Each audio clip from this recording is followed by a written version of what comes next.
In this week's episode, we're doing it solo. Despite the subpar box office and in spite of the haters, we're giving Solo 6 huge thumbs up. The movie was awesome, but you'll have to wait a few weeks for our usual review show to find out more. A special event in Florida has given us even more exciting details about Galaxy's Edge, and next summer definitely can't get here fast enough. Also, Maleficent 2, Pixar Pier's Neighborhoods, the Roseanne controversy, and more on this inspired episode of the MousePIRE Podcast. I'm Anthony. I'm Diggs. I'm Tim. Welcome to MousePIRE, your source for Disney, Star Wars, and everything in between. This is the podcast where both empires collide. Ladies and gentlemen, boys and girls, welcome to the MousePIRE Podcast.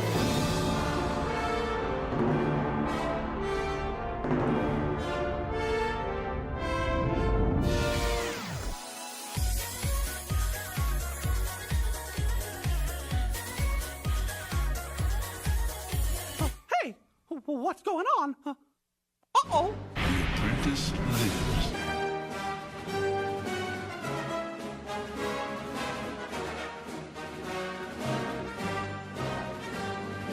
What is this? You best start believing in ghost stories, Miss Turner. You're in one. Bring up me how to show up. You never had a friend like me. Some imagination, huh?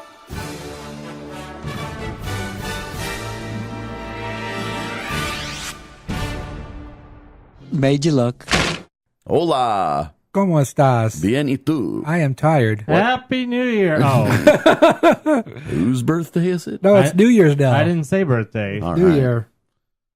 So yeah, we have a new year. No, we don't. I'm just kidding. We have a new show. We have a new show. It's this one. Yeah. You're listening. I think it's number 130. All right. It's not 130, but it's number 130. I believe. I don't know. You are right. I am right. And that means I've done over 30 shows with you guys. That is crazy. That is crazy. Have you been It on every seems like episode since the I 100? missed like 2, and I started 97. Okay. Yeah. 1997. Dang, a long time Dang, ago. that's Episode before- 97. Oh. It's even before us. Right. Yes. No, I mean, it feels like 10, but really it's been 3 times that. Was it like 3 times a lady? Yeah. Once, twice, 3 times a lady. Oh no, he's singing again. Oh, geez. I'm trying to take Anthony's song pipes. Oh, really? Since he sings so much. Yeah. Yes. Sing it. Lemonade. Yeah, there you go. All right, so we have some stuff to talk to you guys about. We have some solo things that we're gonna go. Ooh. No spoilers. Yeah, no spoilers on Solo today, and we have a new world of Disney that we need to talk about. Is it open? We'll talk about that when All we right. get to that. I'm excited to hear And it. hey, there was a new trailer that came out for Pooh. Speaking of poo, Did you know that elephants go like 15 times a day? I mean, they eat a lot. Yes. Okay. Anyway, but you know what? We're gonna start with some Bad news. disappointing news. If you want to call it that. I'm not going to call it bad news. Like I said, speaking of poo, Yes, this is disappointing news. If you guys heard, Roseanne was canceled today, and had nothing to do with ratings. Had nothing to It was do with. it was in pre-production for the second season. They Yes. were getting ready. They I already. did not know that. Yeah, they were already started. I mean, the show's a hit, and Their ratings are fantastic. yes, Just they're- to cut to the chase and not get into details, Roseanne said things that she should not have said. Made some off-color because she jokes. Is not. There was no joke about it. There was not a joke. She said it seriously. No. There was no joke. She said things that she should not have said because she has not learned her lesson from all the other times she said stuff she should not have said. And basically, ABC president came out and announced after some backlash and words were on, on social media, the ABC president announced that Roseanne would be canceled. Now, prior to that, Sarah Gilbert, who of course plays Darlene, had already come out and spoke out against what Roseanne said. Like I said, I'm not going to say what she said. It's not Supposedly, it's not part of what it was It was racist, essentially. It was Oh, supposedly you they're didn't even saying. see it? I saw what I well, saw. then you can't even speak about it if you haven't even seen what Well, she I said. saw screenshots of the stuff. I saw her going after Hillary Clinton for some Soros. Like I type said, we're not thing, getting and there's some into other details. stuff, but- Yes, it was racist. It was very racist. Point is, Sarah Gilbert came out and spoke out against it and made it plain that Roseanne does not speak for everybody up on the show. And basically, she was the first person from the show to get. Had to be diplomatic about it. The girl that plays her daughter had actually came out and said that she quit the show. Oh, really? Based on what Roseanne said. Which one? The daughter of Sarah Gilbert's character. Oh, Darlene's daughter. I can't stand her anyway. That's beside the point. She had came out and said, because of what Roseanne said, that she quit the show, but then shortly after, literally minutes after she had said that she was quitting the show, the ABC president came out and said that Roseanne was being canceled basically immediately, Right. and that basically ABC won't stand for those sorts of remarks and blah, blah, blah. And then within an hour after that, Bob Iger tweeted out full support for the ABC president's decision, and that kind of thing won't be tolerated. Now, real quick, this besides being canceled, they pulled the episode for tonight. It was pulled. They were Well, gonna, the last episode last week was the finale. Okay, well, that doesn't matter with the last week's finale because they were scheduled to run. They were going to do a rerun. They were going to run tonight at 8:00, and they pulled that for the middle. What's it called? The middle, in the middle, whatever. The middle's last finale was last week too. Yeah. That's besides the point. Damn. The fact is that they pulled the show, so you will not probably see Roseanne, any reruns of Roseanne in the weeks to come. It's unfortunate. You know, this is what I said in another thing. I said, obviously she's a moron that can't keep her mouth shut.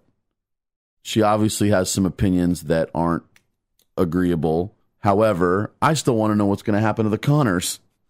And I don't think it's fair that the fans, the rest of the cast, and the crew who wait for their entire careers for a long-running sitcom like that. My friend her husband works on TV shows, and she said, you sometimes will wait your entire career to get a run, and you're left with that 8 or 10 year run to make all the money you're going to make for your most of your career. Right, and that's the biggest tragedy of this whole thing is that Roseanne is obviously proving how much of a selfish individual she is, and a selfish, horrible individual that has no concern for the people that what she says are going to be affected by this.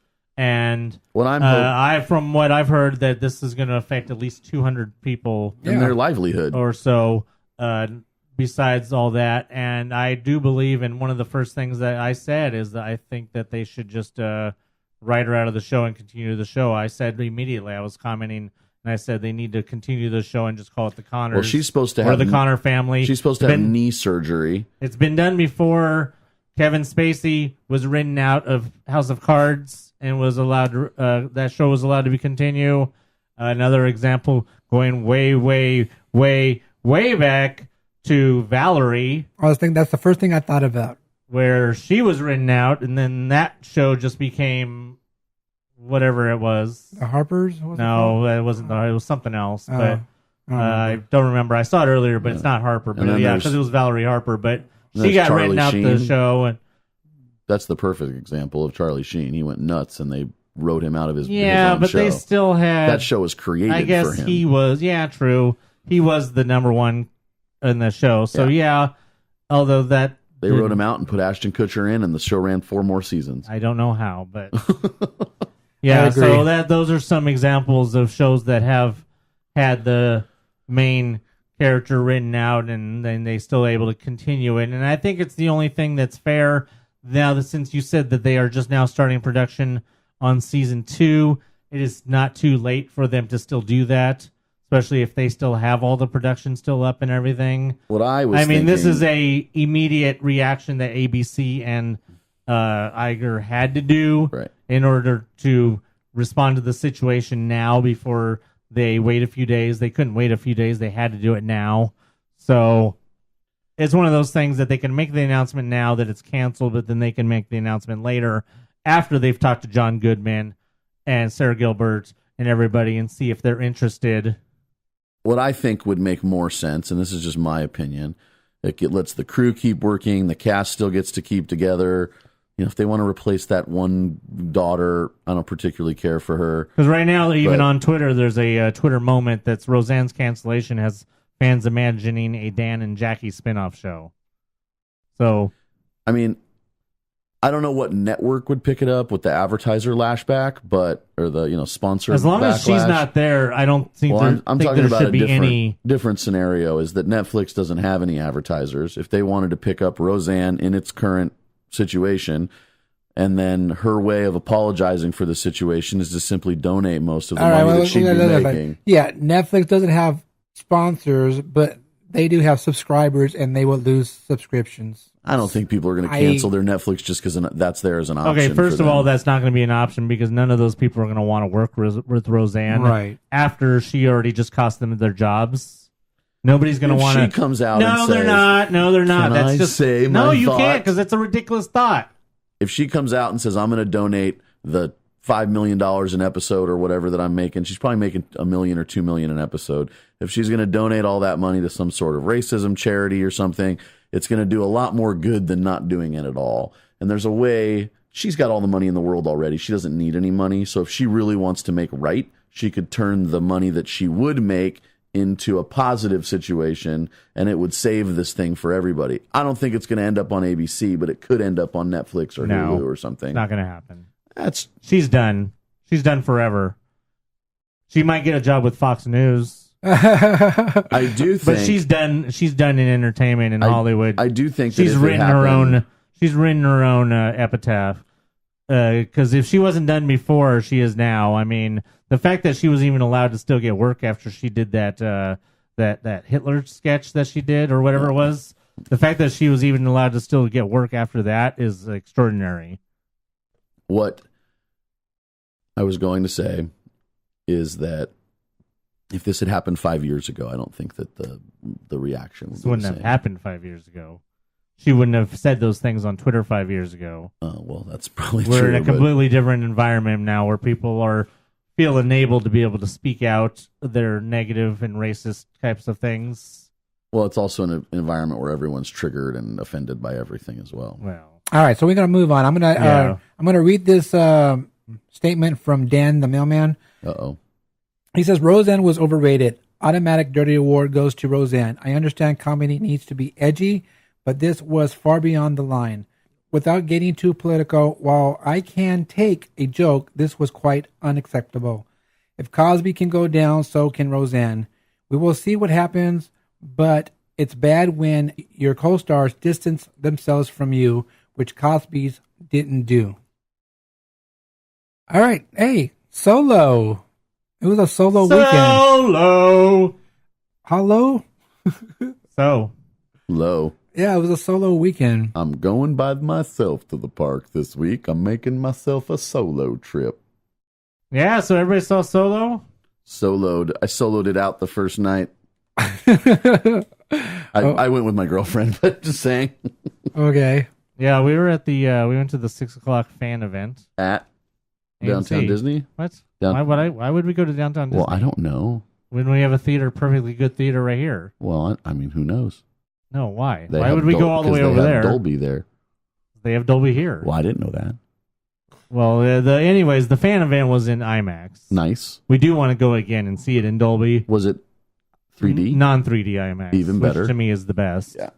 Yeah, because they've started doing non-3D IMAX over here. They're doing it a lot more. They're realizing, I think, finally that people so too. I agree. Always like 3D. Because you know how before I was telling you we'd have to go up to Covina to see it in 9, like we did for Last Jedi? Yeah, we went and saw that one. Right. But, so yeah, you? You? Yeah, I saw it yesterday. Nice. Oh. In Dolby. Ooh. It was rumbling in there. Whoa. It was really cool. You liked it? Yeah, I liked it. It was way better than I expected it to be. That's all I have to say. So we're not going to go into any spoilers because we're going to save it for hopefully a show. We're probably going to get our spoilerific review show probably a little later than what we normally do. Usually we get it out at least within a couple weeks, but we're going to try and wait on Dan the Man and whoever else we can get. Dan's back in 2 weeks. I asked him. Plus, I don't know if I'm going to be on the show next week or what's happening next week because I'm going to be out of town. And then... Where are you going? It doesn't matter. Everyone wants to know. To Tatooine. Ooh. To the heat of Tatooine. So out of 5 stars, or how would you rate this Solo?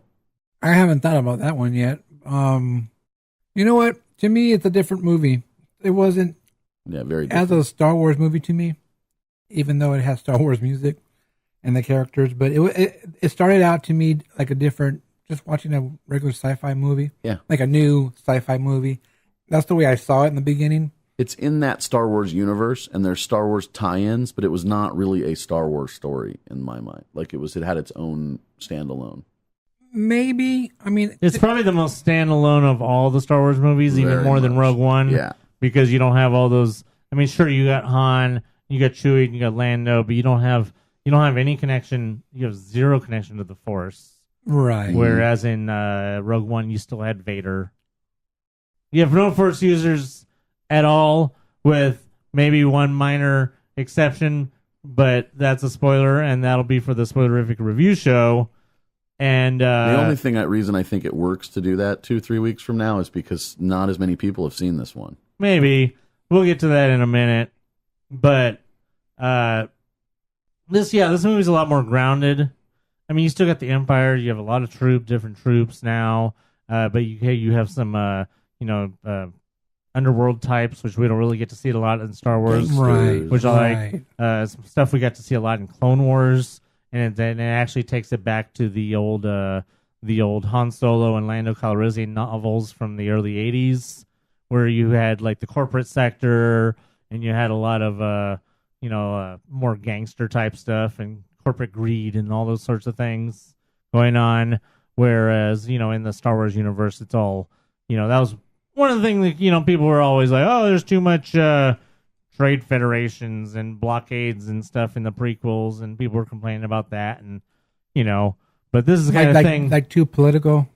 Yeah, there was too much politics and like Star Wars politics in the prequels, and people stuff complaining about that. But I mean, here you get the underworld types and stuff like that, which people like because it takes you back to like the original trilogy with like Jabba and stuff like that. And I like how they incorporated a lot of the old Star Wars stuff, like little, I don't know, Easter eggs, I guess you can call them, things like that. It's pretty cool. It's funny. The funny lines. I enjoyed it. There was nothing about the movie that I thought sucked. I mean, I wasn't going in there with a big expectation like we did when episode 7 came out. Everyone was expecting, big old, and then some people were like, oh, this sucked and blah, blah, blah, blah, all the negative backlash. I wasn't going expecting a lot of, it to be the best Star Wars ever. And I think that's the way you have to go in to watch this. And sitting there and I was enjoying it. I was laughing and I was like, yeah, surprised too at the end. And I was like, oh, this is awesome. It was really cool. And I thought it had really good pacing. It didn't seem like it dragged at all. No, I mean, there was maybe a couple scenes that dragged, but there wasn't any whole sections of the movie that dragged. I mean, I'll get more into this when we talk about the movie not doing well or not. But I saw comments about people that saying, oh, there wasn't enough action.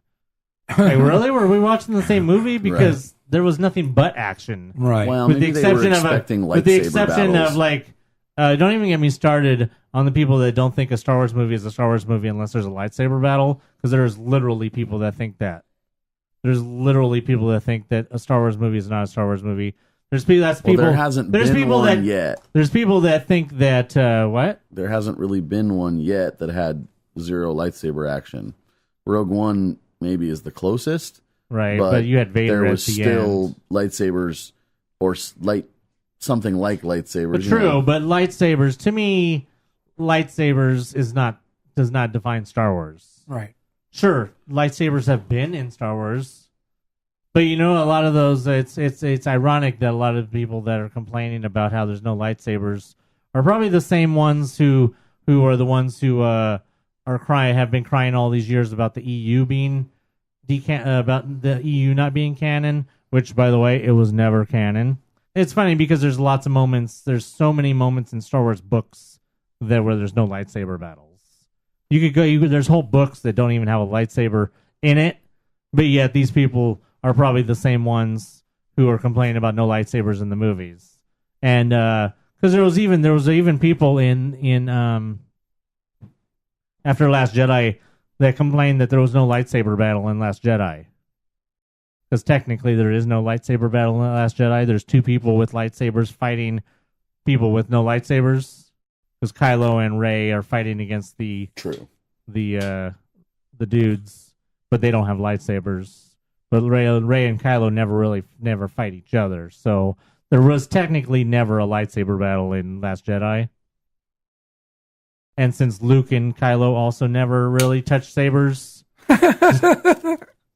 because Luke wasn't there. You touch sabers. Whoa. So Last Jedi technically did not have a real lightsaber battle in it, and there was people that were all bent out of shape about that. But lightsabers were battling those other weapons. Well, yeah. And that, I think, was enough. I know, but that's the point, is that there's people that are so petty that they think that no lightsabers means that that it's not a Star Wars movie or it's not a real Star Wars movie or whatever. Well, a lot of people are talking about how The Last Jedi was horrible, and then well, yeah. What does SJW stand for? Such social justice warriors. Oh, okay. It's just I keep seeing that the Star Wars social justice warriors, and it's like, okay, you didn't like the movie. I mean, Those you are really need to. Those are the same people that don't like pirates being changed.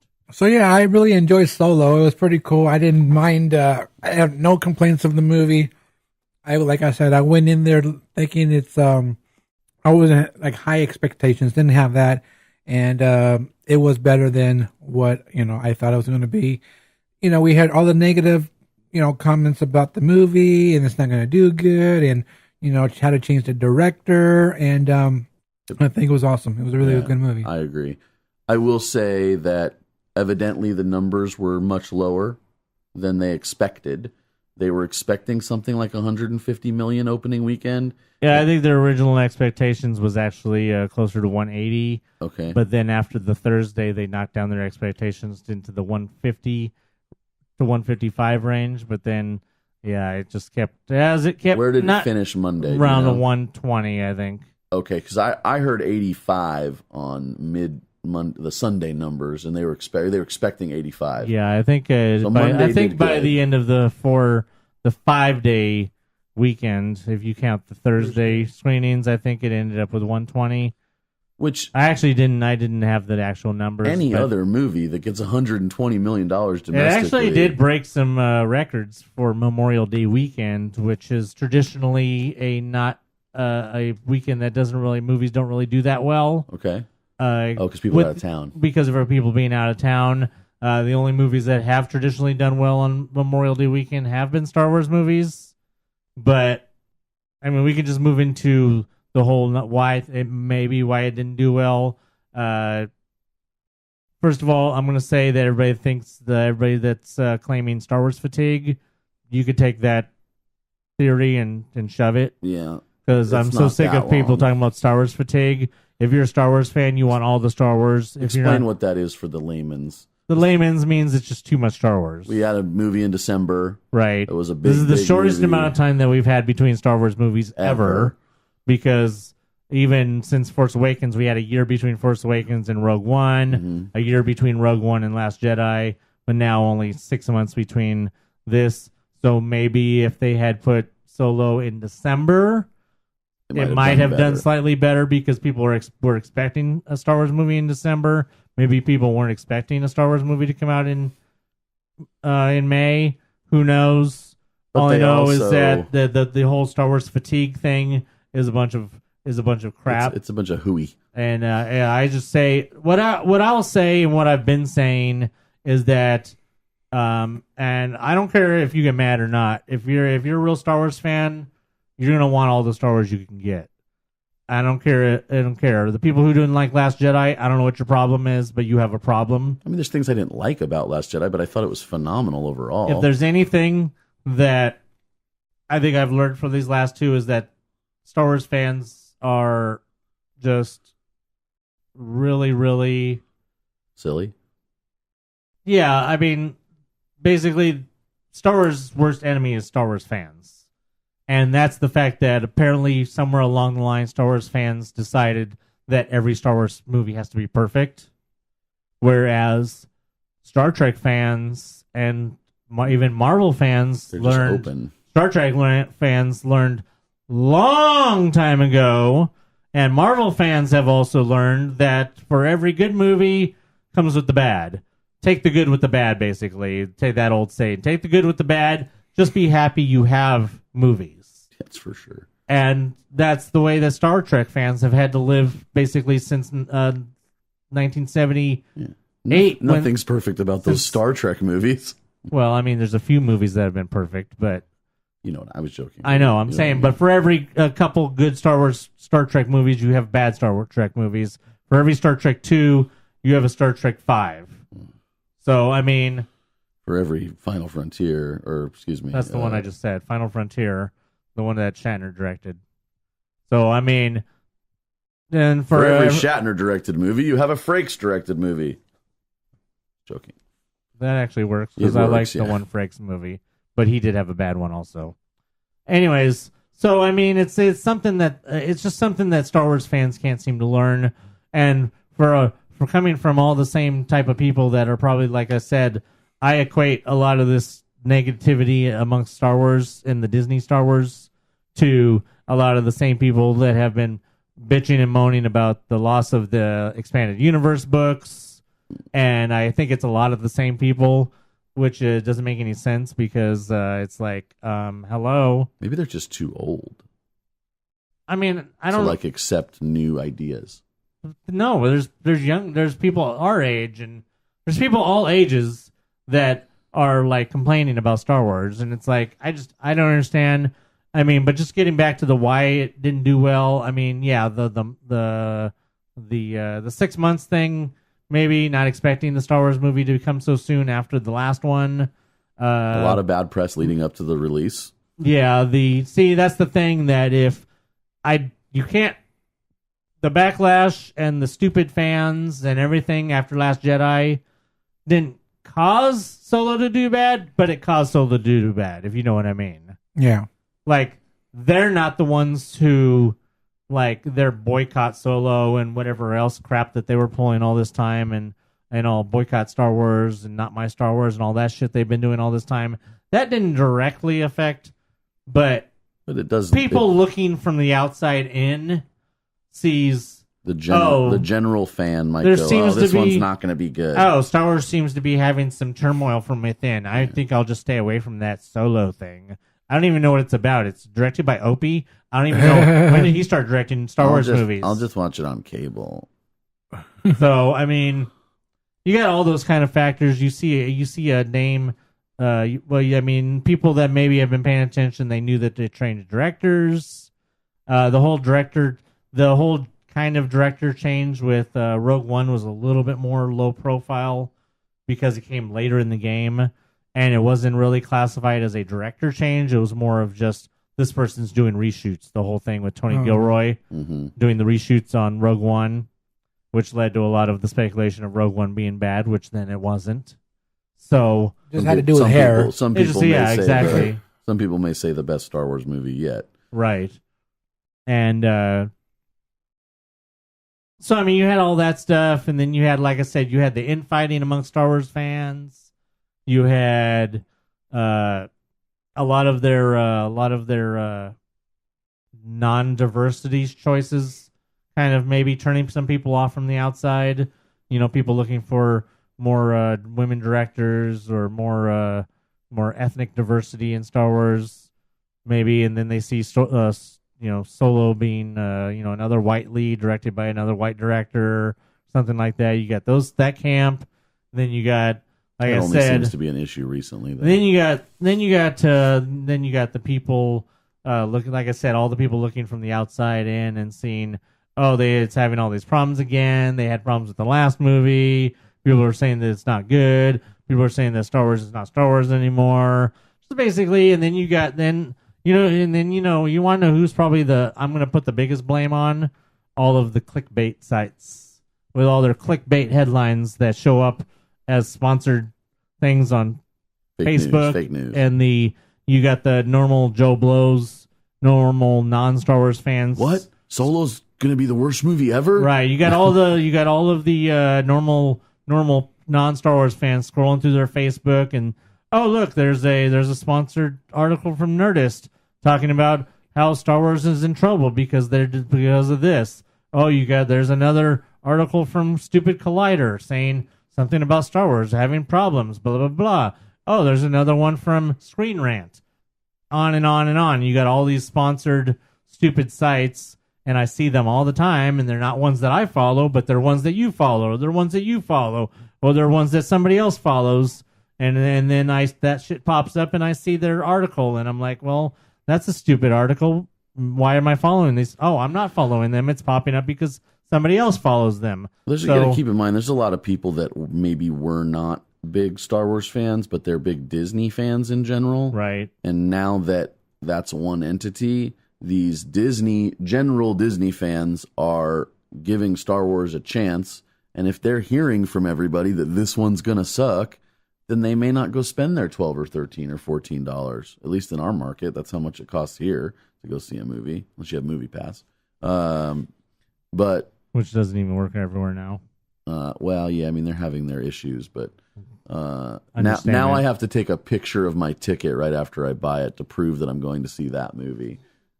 Not as if I could just not walk into another theater if I wanted to, but nonetheless, these Disney fans, I think, are giving Star Wars a chance.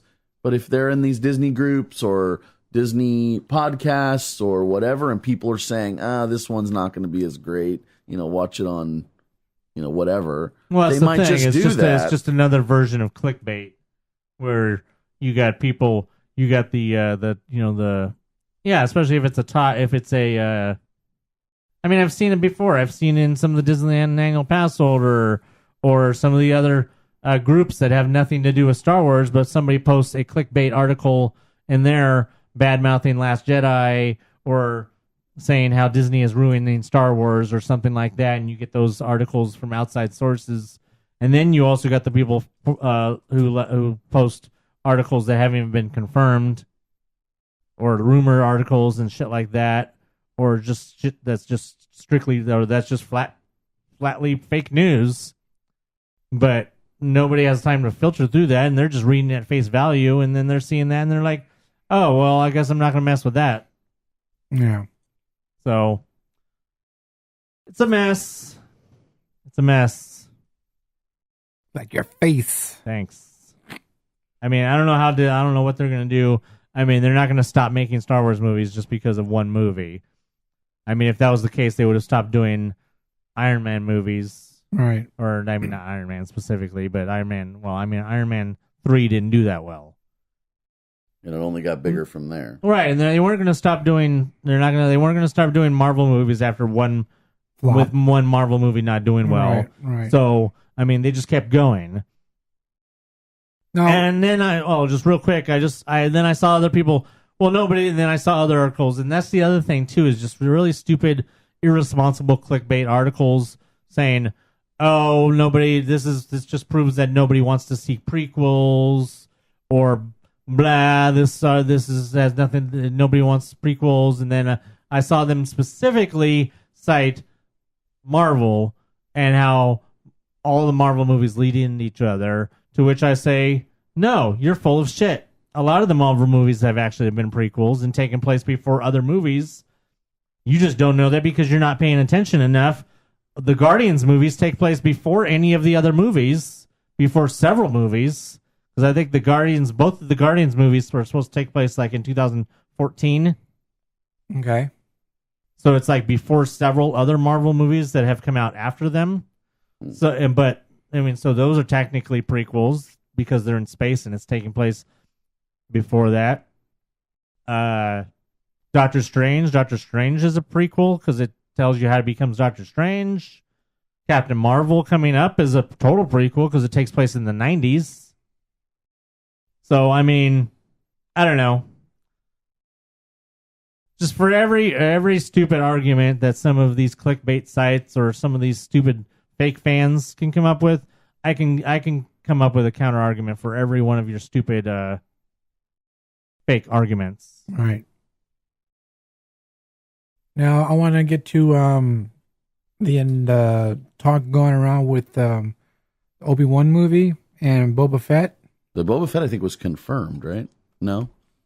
That's why I said the talk going around. Yeah. I wasn't even going to mention either of those. But I want to. Obi-Wan was actually going around way before even the solo premiere. That somebody had released that there was going to be a solo movie or a Obi-Wan movie, and there was like a title card released, a fake title card, and then right after that was when Ewan McGregor was spotted at or was announced that he was invited to the solo premiere, and then everybody just kept putting things together and thinking, oh, there's going to be an announcement, and then there was no announcement, and then all of a sudden at the end of last week there was a supposed announcement confirmed. I think it's Ryan, what's his name? Ryan Mangold, the guy who directed Logan. That's what I heard too, yeah. Was going to direct the Boba Fett movie. It was confirmed. But that's been almost a week now. We have gotten nothing from Lucasfilm, which means to me that's not confirmed. Lucasfilm would not wait a week to confirm something that had already been announced. So either they're waiting on something, or maybe there's part of it that's real. I don't know. All I know is that it's been over a week since that fake news came out, but it hasn't been confirmed by Lucasfilm. So, as far as I'm concerned, it's still just a rumor. So many rumors, so little time. Which one would you like to see first? Is the real question. Obi-Wan by far. Oh yeah, same. I actually have zero interest in a Boba Fett movie. If anything, I don't want Boba Fett to even have his own movie. I don't think there's a lot of depth. If they want to make him be part of a future solo movie, that's fine.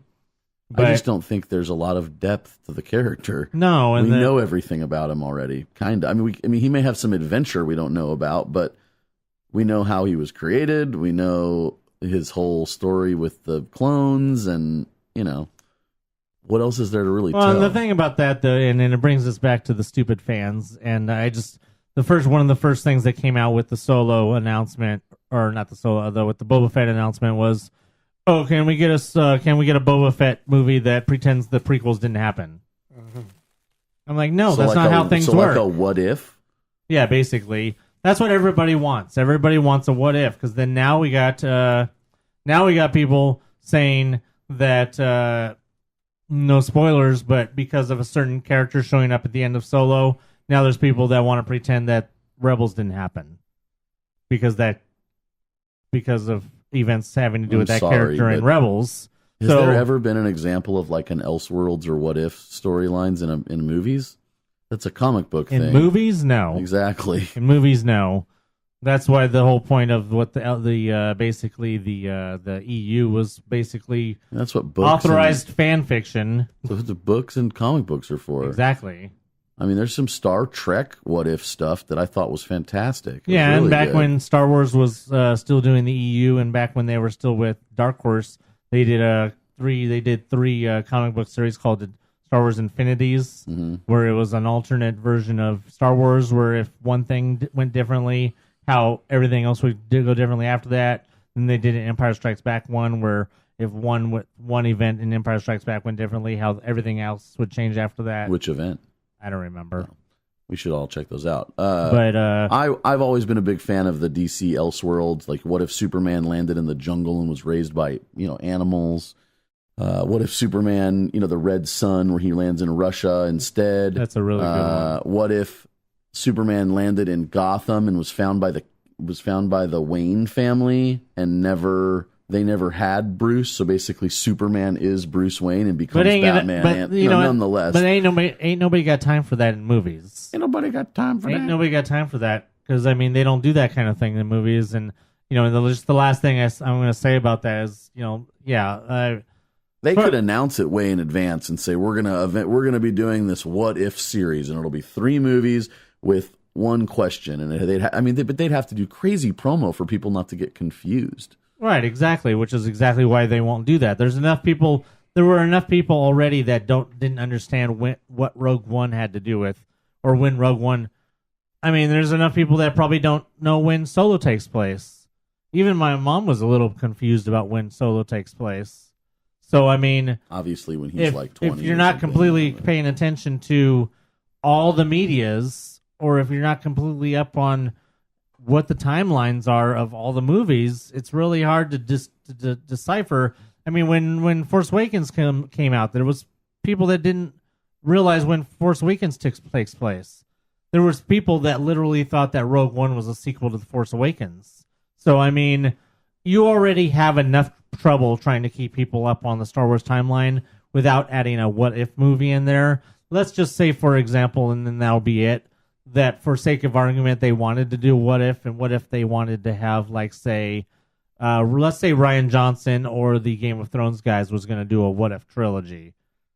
They might want to do something like that where, okay, it's specifically these guys are doing the what-if trilogy. Yeah.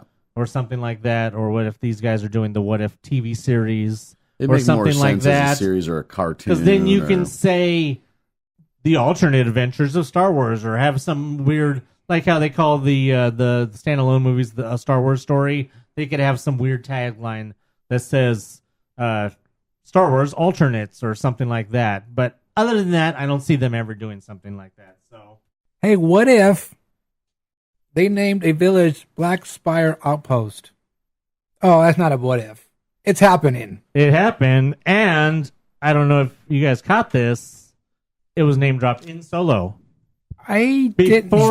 Spoiler! Before the announcement was even made at Galactic Nights, Black Spire Outpost was name dropped in Solo. I didn't even hear that. Yes. I was actually trying to pay attention to every single thing that was said. I was trying to understand everything that was being said in the movie, and I didn't hear that. I will say, yes, it was in the movie. I caught it. But does it seem like the word black is being used too much to make things CD these days? Example. This. This is my example. One thing is your example? My memory is short. But it seems like there's been other examples. There has been in the past. The there black was something. In the past, there was a underworld organization. It was actually reintroduced in Clone Wars, and actually Darth Maul in the Clone Wars had kind of a deal with them, and it was the Black Sun organization that was introduced in Shadows of the Empire. The leader is Prince Shizor, but I guess calling it brown something is not the way to go either.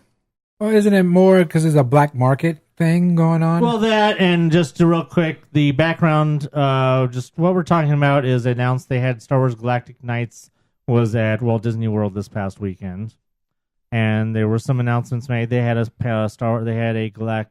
Galaxy's Edge panel, and they announced that obviously previously we had told you that Galaxy's Edge, the name of the planet in Galaxy's Edge is the planet Batuu.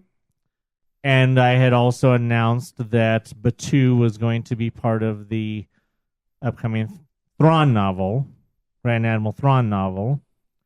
And it was announced now that the actual town that is going to be essentially Star Wars land is going to be called Black Spire Outpost. Now, they do give you some background about why it's called Black Spire Outpost. All of the little spires that are coming up behind the town that we thought were rocks and stuff, they're actually petrified trees. Oh. You're a petrified So all tree. in the background, it's going to be all not rock work and stuff. It's all actually large black petrified trees, and that's where the name Black Spire Outpost comes from. I'm hoping the outpost is just one part of it, and then there's other sections. Well, no, I think the whole area is the Black Spire Outpost, because I don't think it's actually supposed to be like an actual city. It's more of just like a, like I've mentioned before, like Tortuga and like the Pirates movies, something like that, or for the Pirates, something like that. But Tortuga. No little background. It says the largest settlement on the planet Batuu, Black Spire Outpost, is an infamous stop for traders, adventurers, and smugglers traveling around the Outer Rim and wild space. Off the beaten path, this outpost has become a haven for the galaxy's most colorful and notorious characters. Widely known for the petrified remains of its once towering ancient trees, the spires now stand guard across the river valleys and plains and have long captured the imagination of travelers to this planet. I just caught something. Keep going, though. To the first settlers, these petrified spires became more than just landmarks. They became the heart of the outpost itself. And there was a couple new concept arts, one of the town itself, and then another one, which presumably is being shot from somewhere outside of what we would consider the land itself. Maybe being shot like it's more of a bigger shot. You saw this, right? This picture. Oh, it's clearly not part of what will be part of Galaxy's Edge, but it's kind of like part of the ride. It could be. You could see this in the Millennium Falcon ride if you're coming into Batuu. If when you return to Batuu, if you return to Batuu in the ride, then most likely, you might see this. But basically, it's a big panorama with a lot of greenery, and you see the big black spires of the petrified forest. But you don't really see the town is off in the distance. So this is definitely not part of the actual land itself. This would be more like he said, maybe something you see in the ride, or just something just to give you an idea of what it's supposed to look like around it. Now, what I caught was that this is located in the Outer Rim, which we already knew. So that makes a lot of sense, especially with the way that Jedi ended, Last Jedi. I really think that their purpose of locating this in the Outer Rim is so that they're really playing on the kids with anybody can have the Force kind of thing. And I think that's going to be a lot of their interactive stuff with children. Well, we know a few things. We know that it says, like it says, Outer Rim and Wild Space. We know a couple things already. We know that the First Order reorganized itself in Wild Space. In between the Empire and the First Order, they were reorganized into the First Order in Wild Space, and that possibly Snoke might have came from Wild Space. We also know that certain events at the end in the finale of Rebels may also lead to Wild Space, having to do with Ezra, Thrawn, Ahsoka, and Sabine may also lead to Wild Space. Or the Outer Rim. What I'm getting at is we also know that the planet that where Canto Bight is. You're talking about right. That's in the Outer Rim. Yeah, that's in the Outer Rim because I think in the novelization it mentions it being in the Outer Rim, even though I don't think it's as far into the Outer Rim. It's not as far because it's being that it's a kind of is it Jafar? Jafar. Being that it's kind of like a gambling outpost, it's still kind of outer rim. My thought, so that way there's not a lot of military there. What they're going for is by at the end of spoiler here, at the end of Jedi, Leia's trying to reach the people in the Outer Rim, the Resistance fighters and the people that are who they're hoping to get to join their cause, right? Well, it makes a lot of sense if this is located in the Outer Rim and you're there, that you're one of those people that she's trying to reach. Possibly, since we do know that... As far as storyline goes. Since we do know that Galaxy's Edge storyline is during the sequel trilogy. Exactly. Because we know that the Resistance is is present on Batuu, and we also know that there will be First Order stormtroopers there, and then also jives with the fact that there's the First Order battle ride. And then also with some of the other things that they have announced, because they did announce that there would be AT-ATs. The new ones or the old ones? No, there was no specification, but they did show. I don't know if those AT-ATs are the ones that are inside of the building that we already know about that are inside of most likely the First Order ride. I think so, yeah. Or if there are other AT-ATs that might be outside. They also did show that there was be an actual Resistance transport that you would be able to go into. Cool. That's cool. And then another little thing that they talked about was about you'll be able to meet and take home Lothcats and other Star Wars animals from the Creature Shop. Yeah, items with no price tags or Says, no packaging, right? Right, part of that. But this is more of a live animal, quote unquote, live animal type of thing. The Imagineer Eric Baker described one of the locations to be included within the expansive new land. He said, "We have a shopping market, and in that market we have a creature stall.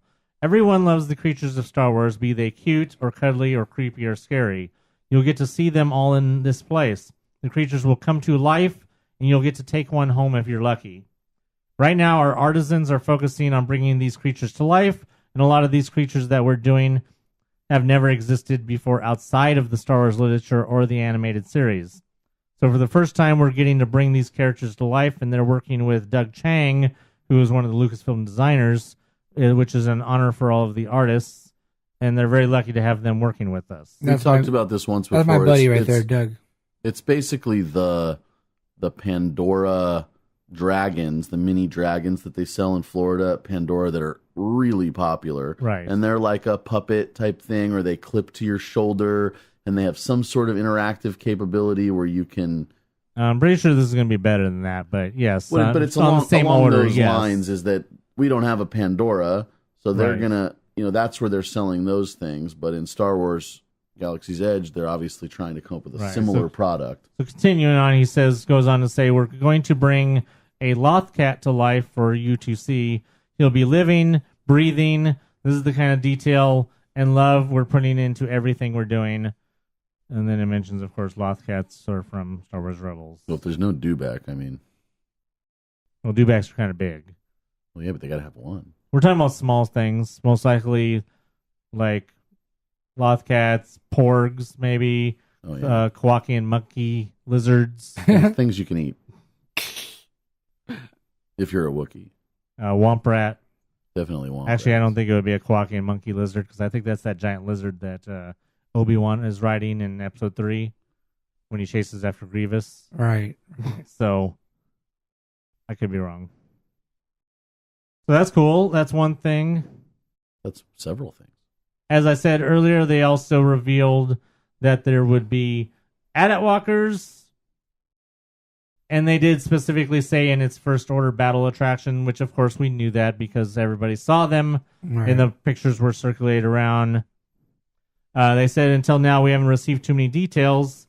Until now, they did share some new revelations about the AT-ATs, an all-new Resistance troop transport vehicle that they will be building full size in order to fully immerse guests in the exciting, meticulously constructed Star Wars experience. Says they are so massive, talking about the AT-ATs. When they appear in the films, they're typically done as a digital effect, so nobody's ever thought about doing these full size practically before. He says that this is Imagineer John Georges. It's been quite a feat, actually, to pull this off completely. Really amazing attention to detail. Our partnership with Lucasfilm throughout the whole project has been so seamless. They've had access to the filmmakers and also Doug Chang once again on the design team. So the accuracy and the level of details on these is unprecedented. And it says we also have another ship as part of this experience that's a Resistance troop transport. This is an actual physical full-size ship that you'll actually step on board and set off an adventure on your own. If you're going to go inside one of these epic experiences and live a piece of Star Wars, this is what you'd expect to be part of the story. You think that Imagineer is just trying to make a name for himself? He might be. They absolutely Because if he are. builds two giant full-size exact replicas of AT-ATs, he might get to be the next Tony Baxter. Now, also at the Galactic Knights thing, they gave out some cool trading cards. I didn't get one. I didn't get one either. It was really lame. They were actually given packs of trading cards. On the backs of those cards were part of a map, which you had to get all of the cards in order to put the map together. It was actually obviously a map of Black Spire Outpost because that's what it was obviously called, or that's what they were talking about. Now, people who opened the packs realized that they couldn't put together the whole map because you had to have more cards. So it's like, oh, well, that sucks. Oh, okay. Hold on. Holding on. I'm backing up. Back it up. Okay, so apparently the original cards of part of this were given out at the Star Wars Galactic Nights event way back in December or January, whatever it was, that was in conjunction with Last Jedi. I remember it happening, and I remember some cards being given out. Yeah, they were going for $50 on eBay. Were they? Each or for the whole pack? For the pack. Okay. Oh, wow. So apparently those cards, the cards that they got this last weekend, were the finish of the map. Of course it was. So actually, I originally thought that you didn't get all of the map, that you had to, trade with people or buy more cards in order to put the whole map together. Oh, kind of like my addiction at D23. Yes, kind of like that. And now I just have a big stack of those things, and they have the whole set, and no one cares. So actually, if you had went to the Galactic Nights that was earlier this year, and you went to the one that they just had, then you would have the whole entire complete map. Wow. With all the cards, which apparently, let me see, 1, 2, 3, 4, 5, 6, 7, 8, 9 cards. It looks like it took to complete the set and the map. Now, there's a lot of text and stuff. Not a lot of it is important. There's just mentioned. One says Black Spire Outpost. Once a bustling crossroads, the outpost has evolved into an infamous port for traders, adventurers, and smugglers traveling to and from wild space, which is basically the description. One has a reference that mentions Bakar Spire, which is probably one of the many spires, which I'm sure have all names. Ooh, spires. Another one says Smuggler's Alley. Another one mentions some ancient ruins that says it might be a perfect hideout for the Resistance. Another one says Docking Bay 7, food and cargo, freighters come and go with tasty fare. Docking Bay 9, stay clear, First Order troopers spotted. Whoa. That could very well be near the entrance to the First Order ride. Right. Surabat River Valley, navigate with caution, treacherous turns. Saka Homestead, find blue milk at Bantha Tracks in the marketplace. Ooh, blue milkshake. So, yeah, there's your confirmation of blue milk. And there's actually wording around the frame of the map, apparently, that's in Auerbesh, and they have been nice enough to translate that. Apparently, it says, at the edge of the galaxy, so far away, black was the spire that called me to stay. A beacon for drifters, forgotten and lost. The spire summoned those broken and tossed. Come stay here forever, or just pass on through. The spirit of Black Spire will forever change you. Wow, that's deep right there. That is deep. So deep. Now, a couple interesting things. There's some mentions of some names. Saka, Savi. There was another one I can't find. Oh, there's a cantina, local watering hole. Try the Blurg Fire, it says. So we'll have to remember to try the Blurg Fire when the cantina opens. Blurg We'll Fire. have that on a Fat Time review. Oh, yes, definitely. But there's one little notation here that I'm sure everybody's going to lose their crap over and be commenting on. And it's one that just simply says Spaceport. Hondo's base of operations. He's always in need of a crew. So a name drop of Hondo, who, if anybody who knows who Hondo is, Hondo was a character, a smuggler / pirate in Clone Wars, who has now since appeared on Rebels and is very hilarious. He's voiced by Jim Cummings, a.k.a. Winnie the Pooh. That's later. Yes. And this is actually the first, since we know that the Galaxy's Edge is in the, the First Order era, First Order Resistance era. This is the latest we have ever heard anything about Hondo. So it'll be interesting to see whether Hondo is part of the interior storyline or whether there might be a character or whatever. It's just very interesting to have him, because it does say it's his base of operations. So that's really cool. Now, one other thing, the mention about the Surabat River Valley, I just wanted to note that there is water in like that one long shot. It shows a river, and there has been mention of a river going through.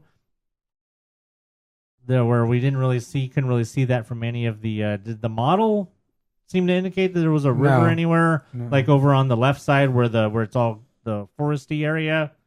I don't.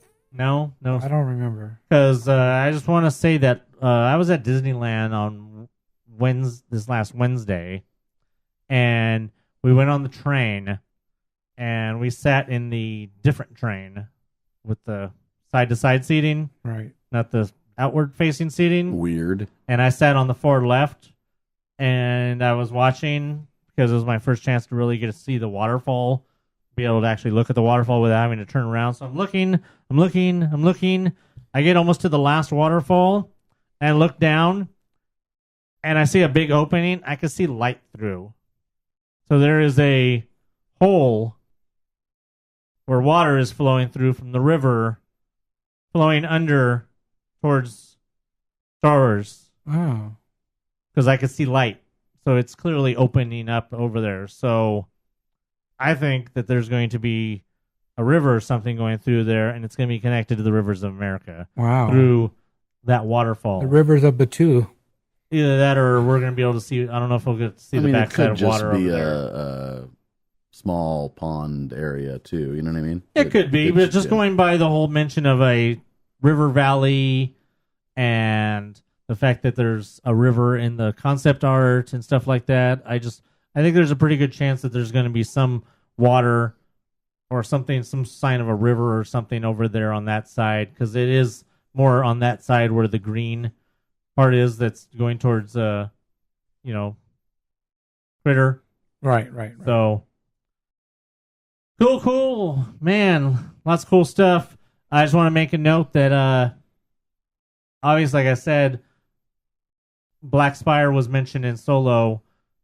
L3 and Lando are walking to the Millennium Falcon, and L3 makes a comment about, or Lando makes a comment about doing something on his own, and L3 makes a comment and saying, "You couldn't even make it from here to Black Spire without me," or something like that.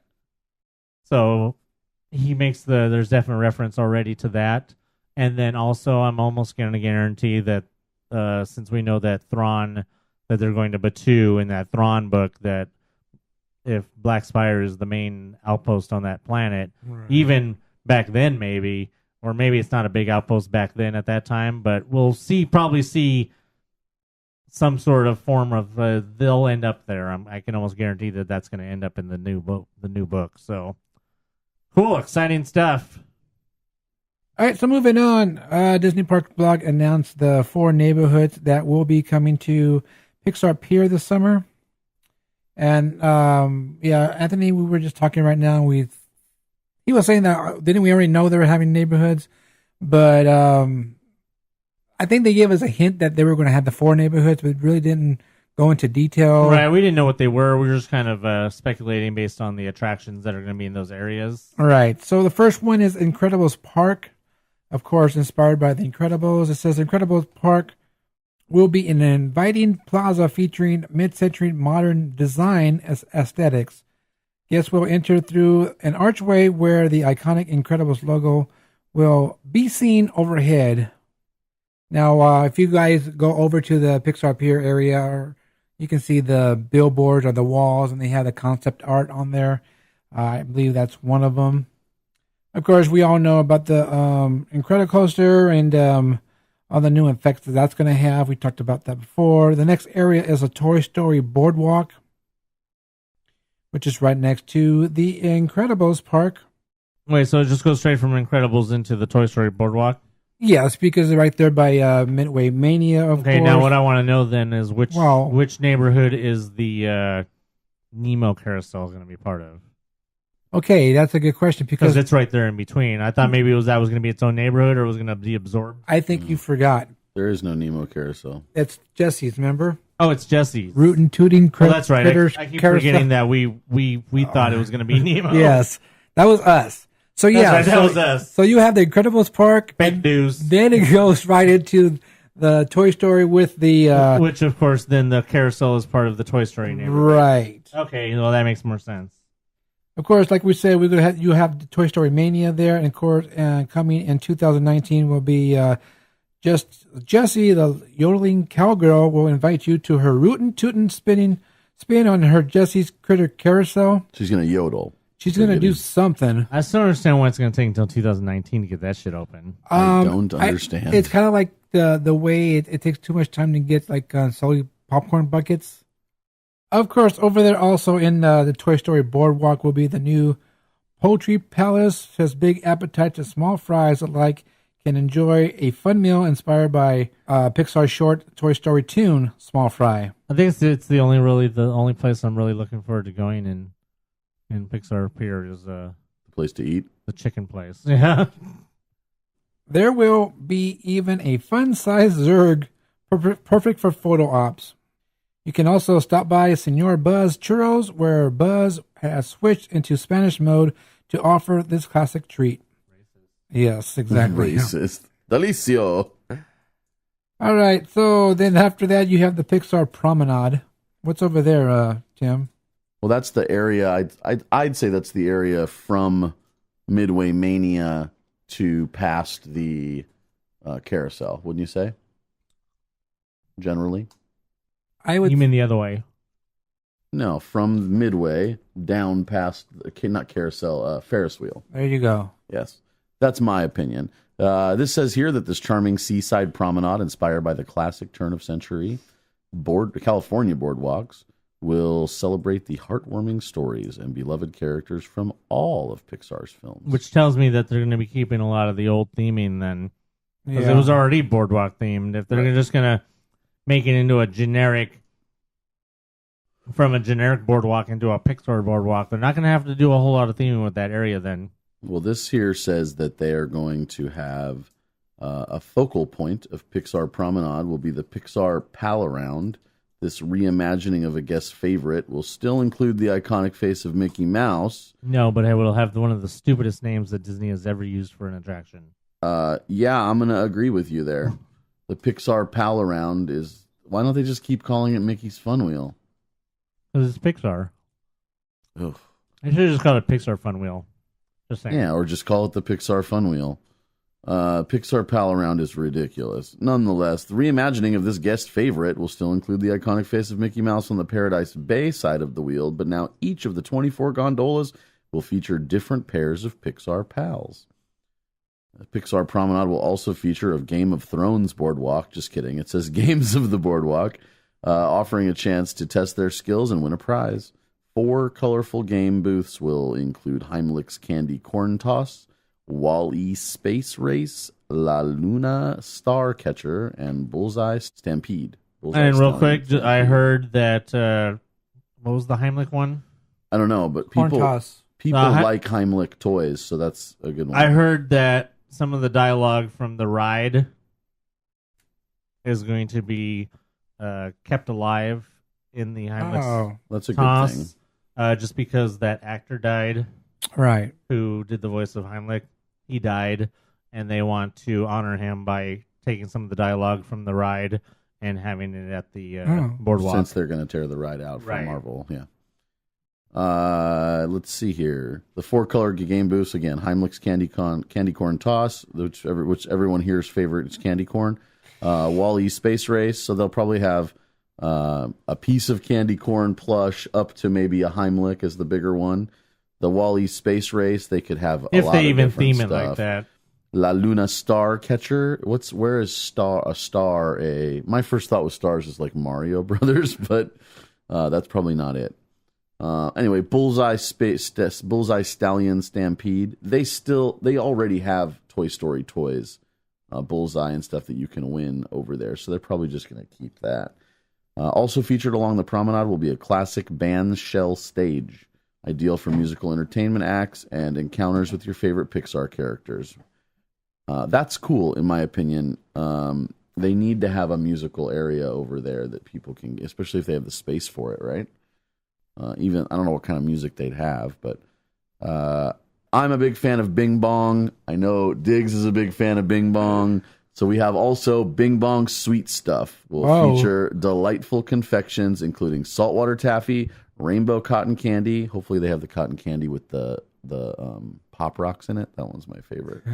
including, anyway, for some savory bites, though, head over to Angry Dogs, where the dogs heat up as anger from inside out burns with rage. Whoa, that's Anthony right there. Yeah, he's pretty much, look at him. He literally looks like anger from inside out.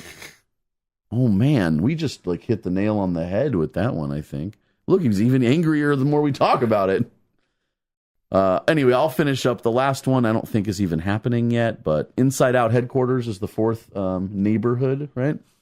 And it says located on the western end of the pier, which is where the Maliboomer used to be and where close to the Italian restaurant when you start looping around. This lush and colorful area inspired by Inside Out will also be known as Inside Out headquarters. The playground for the playground for the emotions will feature a whimsical, family-friendly attraction scheduled to open at a later date. Now, we've looked at all the art for this, right?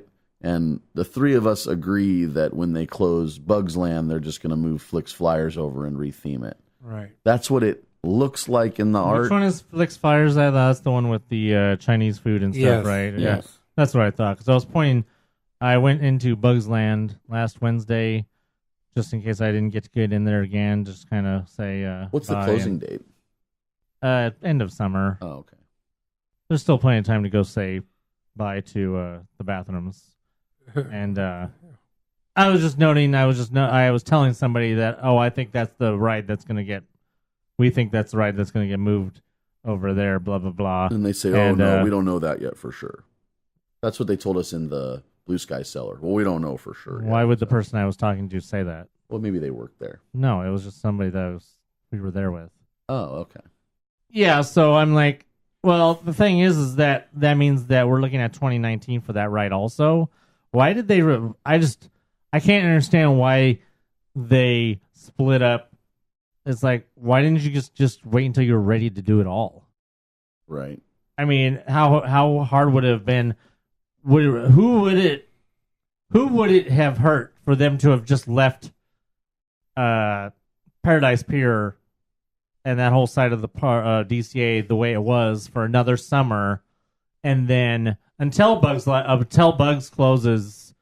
I understand they didn't want to have the pier closed at the same time as Bugs Land, Right. but it just would have made more sense if they had been able to do all of Pixar Pier at once rather than this whole 2-stage crap. Because it's like, really? So now you're going to open Pixar Pier. Not only are you charging $300 for people to go to a preview of an area that's not even completed. Only a couple hundred of them, though. But you're also you're opening up and you're going to highly promote, I guarantee. You created a whole event, Pixar Fest, around this. Pixar Fest didn't just come out of their asses. It was obviously created around the whole Pixar Pier experience. But they created a whole event around it. But yet, the area is not even ready. I mean, what do you got? Well, we got one attraction that was already there. You 3 attractions that were We got there. 3. I know, but one of them's not even having anything done to it. Midway Mania. Oh yeah, it's been open the whole time. It's been open the whole time, and it's having nothing done to it. It doesn't need anything done. You have a complete retheming of the coaster, which is still basically the same coaster. It's just rethemed with effects and a new building and stuff like that, and whatever. I mean, have you seen the cars? Are they the same cars, just skinned? They put I'm pretty sure they just did a wrap. Yeah. Okay, so I was wondering that because I'd seen pictures of the new vehicles, and I meant to ask somebody if they thought it was that. And then hopefully they changed the harnesses. That's my only hope. And you don't know that from the thing, but my hope is they changed. I don't know if you guys know this, but they changed the laws for roller coasters several times in California over the years. And now where some coasters that went upside down used to have an over-the-shoulder harness, now they don't require that anymore legally. They're only required to have a lap bar because it's just one time. I mean, it's not possible for somebody to fall out, they realize. Tell that to the fat people that have fallen out of Tidal Wave. And yeah, we're not.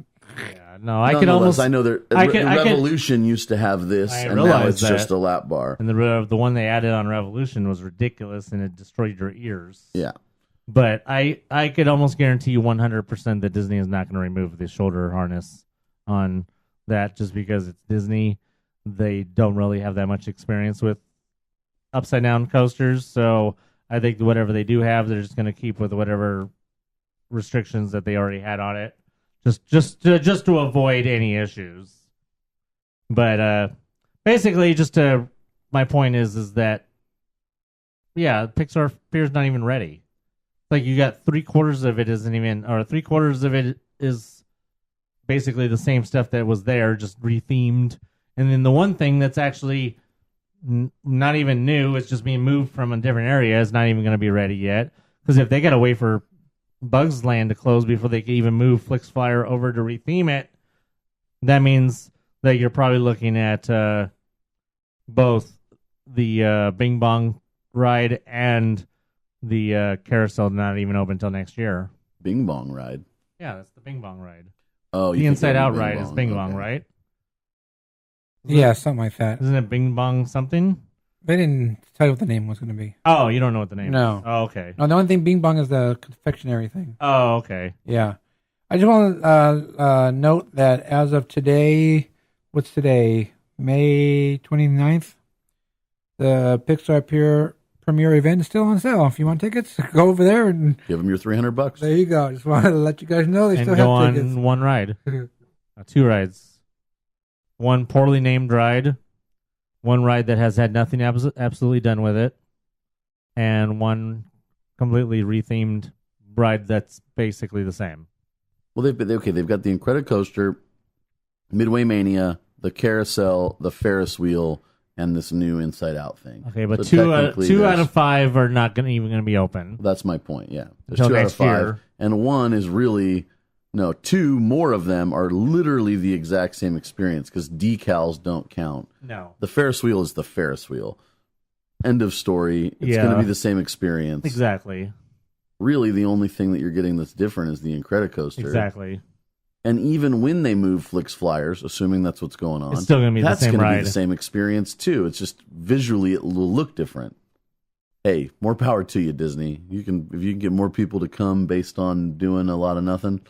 I guess that's what. And I don't understand why the Flix Flyers, why they chose that. If that's the case, well, they have space for like 3 of those rides in that little area. My question is that the Flix Flyers, looking at Flix Flyers from just looking at it, I would have thought that, up,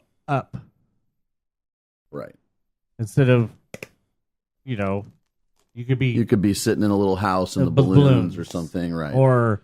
I don't understand. I mean, as much as I love Inside Out, and as much as I love the fact that out of 3 out of 4 neighborhoods, they're all specifically for movies, and one of them is just like a generic neighborhood. Right. One of them is Inside Out, which is appropriate because I think Inside Out's one of the best Pixar movies, if not the best. I'll fight you, Wall-E. Hello. Like I said, I'll fight you. Hello. Up. And. But I just think that it's really being looked at as an afterthought. Yeah, even more so than the other stuff. I mean, fisticuffs. It basically seems like all of the effort for Pixar Pier was put into Incredicoaster, and then they were just like, whenever, do some stuff with the other things. All right, so I think we mentioned this before that once Pixar Pier opens up, that about 2 to 3 weeks later, that's where Bugs Land's going to close. Right. That's what we heard. So, that's right. We didn't have an actual date. We just heard. So you're talking like mid to late July. Yes. That's right. Well, no. Oh, maybe. Yeah, that's right. We are talking about that soon. We thought August. We were thinking August, but yeah, that's right. We did have somebody who said 2 to 3 weeks after. Now, that's not a confirmation, but if that's what we use as a guide. Basically, any time between July and August, I would say. But, I mean... Still, though, even no matter what, I don't see there's any way that they're gonna have the Inside Out ride ready to go. I mean, until next year. Oh yeah. Because I mean, I know that they don't have a lot going on over at DCA during the holidays, but I mean, I just don't see them being able to close Bugs Land, and then move that over there and get that section ready. And I don't know. I guess we'll see. All right. Well, also announced as part of the Pixar Pier is the new. We got a little sneak peek of the Lamplight Lounge menu. It's going to be coming pretty soon. It's about time they had an expanded menu at this place. On June 23rd when it opens. As of now, the Cove Bar is closed as they finish their re-theming over there. So, yeah. Sucks to be you guys. Not you guys, but anybody who can't live without the Cove Bar. All right, so they went and put some pictures of some of the stuff that they're going to offer on the menu. I'm going to start with shorts, and it says, starting with shorts, quote unquote. I'm wearing shorts right now. To share, also known as appetizers. So they're naming their appetizers shorts. This says the potato skins will make for a perfect crunchy snack to start off your meal. Made with crispy Yukon Gold potatoes, these skins come with brown buttery caper yogurt, smoked paprika aioli, and Manchego cheese. Manchego cheese. You're a manchego. That's interesting. Now they got a picture of it here too, and it looks really. I like the presentation. It looks really. It looks like 4 fried pieces of potato, though. Yeah. Right? And it'll probably be like $10. That's what potato skins are, though. Right. Just real fast. Manchego cheese is a cheese made in the La Mancha region of Spain from the milk of sheep of the Manchega breed. I doubt they're shipping in this cheese. Official Manchego cheese is to be aged for between 60 days and 2 years. Dang. So probably we're getting the unofficial stuff. Why? Why couldn't they import cheese from Spain? I mean, I guess they could, but I'm calling it. We're getting the cheap stuff. So after that, you've got this interesting sushi roll. It's not sushi the way you'd think. This is a creative sushi roll that is carne asada, right up your alley. For me, I don't like the non-cooked fish sushi, but I'm open to other types of sushi. There's no such thing as sushi that's not with. Well, they're calling this sushi, and it's got carne asada cooked steak. I also like the sushi from the Hawaiian places, the spam musubi. That's not sushi. Well, nonetheless, it's a sushi type presentation. I like that one. I will accept that term. This has New York grilled strip steak, roasted Fresno chili salsa, escabeche, and crema. What's the escabeche? You want to look that one up? Bless you. Escabeche.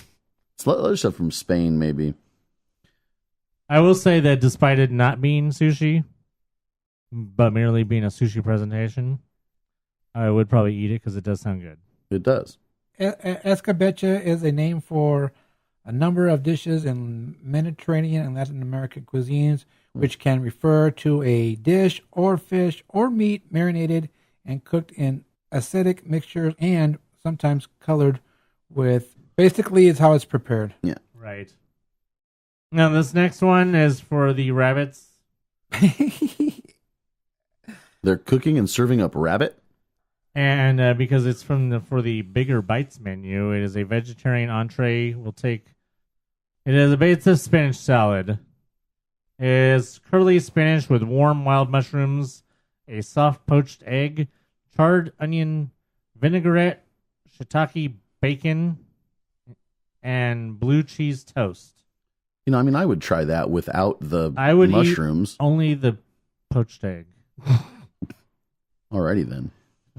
The one that I'd say the most excited about is this next one, and it's featured entree will be the chicken sandwich. Very simple, but not quite so much. This savory, spicy sandwich comes with a crispy chicken patty, spicy chili glaze. If you guys look at the picture, I mean, this glaze is like red.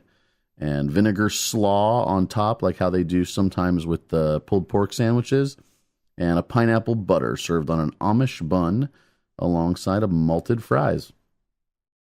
And it only looks like there's one thing left. Do you want to do this one there, That Biggie? looks spicy. I want to try it. The last one sounds interesting. The last one is on the kids menu. It says budding artists.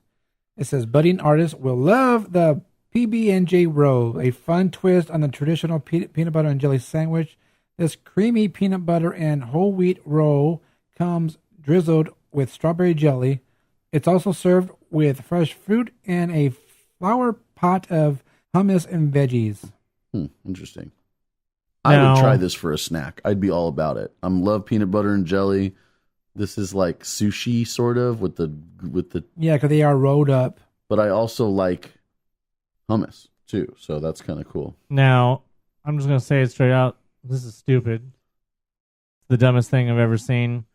I don't even want to know how much they're going to charge for this because it's going to be way too much. It's on the kids menu. I'm $7.99 guessing $7.99 for a peanut butter and jelly. You can keep it. That's stupid and dumb. That's like just one slice of bread. I know. That's what I mean. They roll it out and then they roll it up. That's not even. I don't care how much. That's not even 2 slices of bread. There's no way that this is. Well, how much do they charge for the pre-made Uncrustables when you're at the end of the restaurant? Like way too much. No, but really, do you remember? You know what it is? It's like $4, right? Yeah, like $4.99 or $3.99. Yeah. So for this to be a prepared item is not. It wouldn't be crazy for them to charge $7 or $8. Yeah, which is stupid. Even on a kids menu, and it's got fresh stuff too. It would be ridiculous for anybody to spend the money on this, but people will because they're stupid. I just want to point out real fast that their flower pot of hummus and veggies is a little cup with a tiny bit of hummus and 2 carrots and 2 pieces of celery sticking out of it. Would you even be able to finish all the hummus without using your finger? Probably not, because looks like there's more hummus or maybe, I don't know. All I know is that this looks like one of the most biggest wastes of money that I could ever, I don't know. I will try it once at least, but I'm excited for the chicken sandwich. They need a bigger menu, and especially if they're adding the inside area, they're adding the lower deck as well. So I mean, as far as I'm concerned, people are going to be able to go to this place for a drink, and they don't have to sit on the upper patio. They've got lower patio, they've got internal 2 levels of inside seating. Right? Is there only 1 level on the bottom? There's only 1 in the bottom. The entrance is not any seating, right? The upper level, except outside. Is that right? I don't know. I'm already confused. I've only been outside. He's on talking the about the patio actual and restaurant. The actual restaurant. Yeah. I've never been in the actual restaurant. I don't know. So let me just say real quick that Smucker's Uncrustable sandwich is only $2.29. Oh, okay. That's not how much it was. We went to the Italian place and it was more than that. Oh. Well, Where's that? This is at the. Like if you ordered right now to pick up. This is at Boardwalk Pizza and Pasta. Oh yeah, that's where I saw him. That's where I went. And it was more than that. It's $2.29. Because I remember looking at her and I know it's not that much. Well, this information finishes up here with the Lamplight Lounge and Pixar Pier officially set to open this summer at Disney California Adventure Park. This expansive reimagining will transform the shores of Paradise Bay with your favorite Pixar stories. Yeah, June 23rd. If these dishes are making you hungry, then you'll be excited to know that reservations, though, will be open June 7th. 781-DINE. That's the 714 area code. Hey, guess what? What? By the time you guys hear this podcast, well, not you guys, but actually by now, guess what's closed? What? Finally. Closed. Finally. Path of the Jedi is no more. Bye. The Adios. Tomorrowland Theater has finally closed. Temporarily to reopen to what it was before Path of the Jedi. Previews. Thank the Lord of Tomorrowland. Because we will be beginning with very little fanfare, I thought. They announced that we'll be getting a preview, a sneak peek of the sneak peek for Ant-Man and the Wasp starting June 8th at Disneyland Park.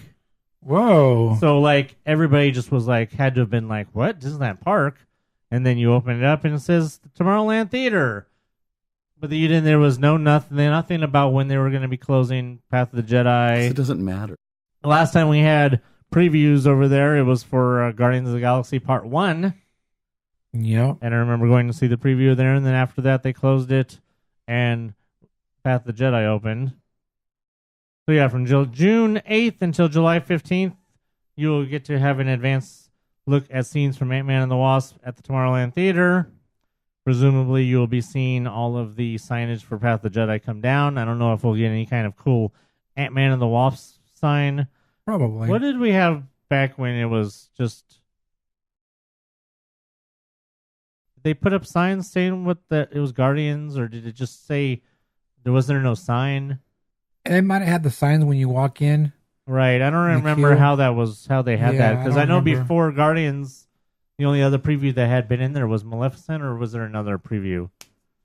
The only one I remember going into was Guardians, but I know you guys had told me that there was a Maleficent preview in there also.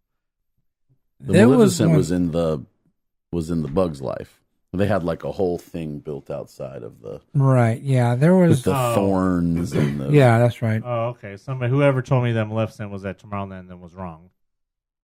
Very much so.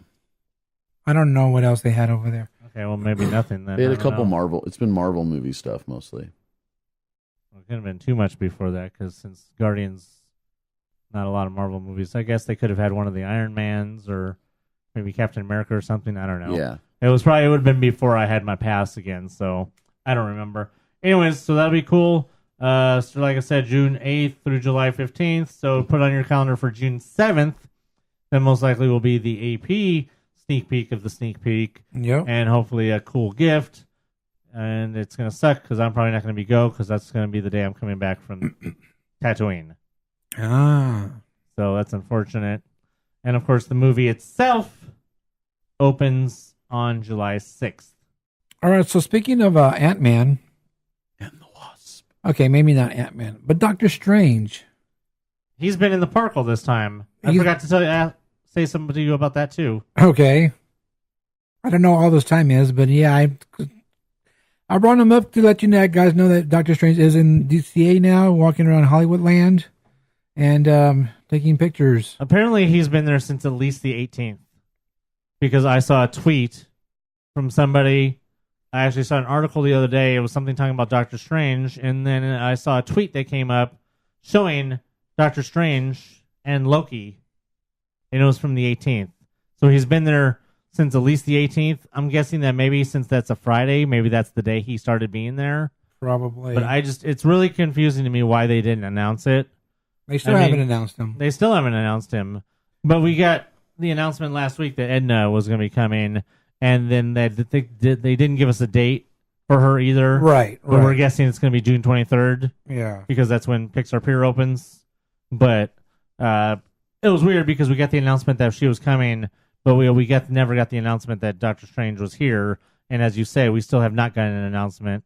But so we've been talking all this time, and I think we've even talked since May 18th about Doctor Strange coming to the park. Yeah. But apparently he's been at the park since at least May 18th. So. Oh. And I just want to say real quick before he owes, thanks for nothing to all of you that probably saw him and didn't tell us, jerks. Yes, I was going to say that no one saw him. He keeps disappearing. Oh, right. That's what happened. But you know what appeared? A wall? No, some temporary merchandise booths in downtown Disney. You know what? They did. I saw those too, but I figured it was something you already knew about. Plus, I didn't really know what they were, so I kind of ignored it. Plus, it was kind of busy. All right, so right across from La Brea Bakery, they set up some portable merchandise booth. It has a signage that says World of Disney 2, TOO, not TWO. And anyway, they going to start selling, of course, well, they already have started selling merchandise out there. Of course, they have the refurb going on in the World of Disney store, but I heard that they are actually going to be closed for 2 weeks. The whole store? The whole store will be closed for 2 weeks coming up in June. So yeah, if you guys need some merchandise, head over there. Like I said, we've heard that they're going to be closed for 2 weeks. Not sure when. We just heard 2 weeks in June. And that's why they're setting up these temporary booths out there. I would say if you want merchandise, go in the park and get it. You know, then that's for people who can't go into the parks. They go shopping. If you can't go in the park, then sucks to be you. I wouldn't want to be anywhere near any of those booths. Those things are going to get so crowded. Do you have a special occasion coming up? Looking to personalize your trip with a keepsake? Create customized buttons for birthdays, engagements, family vacations, even bridal parties, or just because. Check out buttonsbydigs.com today. Buttons by Diggs.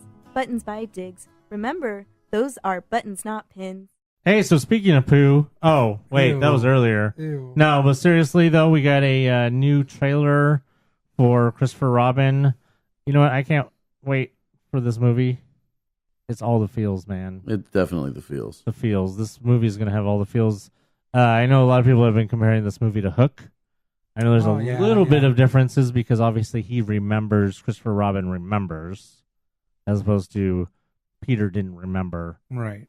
But there's definitely a feel about that, and I just want to I'll make my one complaint at the end. Get these feels. Let's hear it. I can't wait. Oh, I do like a party. Come on, Pooh. What should happen if you forget about me? Silly old bear. I won't ever forget about you, Pooh. I promise. Not even when I'm 100. We should be working this weekend, Robin. But I promised my wife and daughter I'd take them away this weekend. All hands on deck. You won't be coming to the cottage. Well, it can't be helped. Your life is happening now, right in front of you. What to do, what to do, what to do. What to do indeed. Pooh? Christopher Robin. No. The tree I remember was in the countryside, not here in London. There's no opening. I suppose it's where it needs to be. That's a silly explanation. Why, thank you. Pooh, why are you here? Oh, yes, I need your help. I've lost all of my friends. Let's get to the bottom of this. Look up, Pooh. Here I come. It would appear that I am stuck. Have you just eaten honey? I have not just eaten honey. I wonder which way. I always get to where I'm going by walking away from where I have been. Do you? That's the way I do it. Hello, Eeyore. Christopher Robin, it's you playing again. Let's go and see if we can find Piglet. I've already stayed far too long. Hello, everyone. So nice to see you all again. Why, thank you. Silly old bear. I was wrong about work. I was wrong about everything, and I've got to get back to my family. Farewell, Christopher Robin. I would have liked it to go on for a while longer. Perhaps it's our turn to save Christopher. You must be Madeline. Wait, you're the bear of my father's drawings. Yes. Do you know where he is? I do. Let's bounce! I just saw the most preposterous imposter. Look at him. Digger! Eeyore! Piglet! If anyone wants to clap, now is the time to do it. Oh, bother. Oh, dear, dear. I don't remember being cheery. People say nothing is impossible, but I do nothing every day. No, Pooh, that's not the... Oh, never mind. Where's Rabbit? I think he was eating carrots. Better be doing something. Because they don't look like he accompanies them to the city. Huh. I don't know. Unless he's one of the ones that's missing. I just find They it gotta curious. Find them all. I just want to know because Rabbit's voiced by Peter Capaldi, who was the last Doctor Who. I'm thinking maybe he not really in it that much, but yeah, man, I can't wait for this movie. Yeah, that'd be pretty cool. It's gonna be awesome. I mean, I'm looking for this way more than Mary Poppins, even though I'm really looking for Mary Poppins. I've seen Mary Poppins, and this looks better. I can't wait. That comes out November 3rd.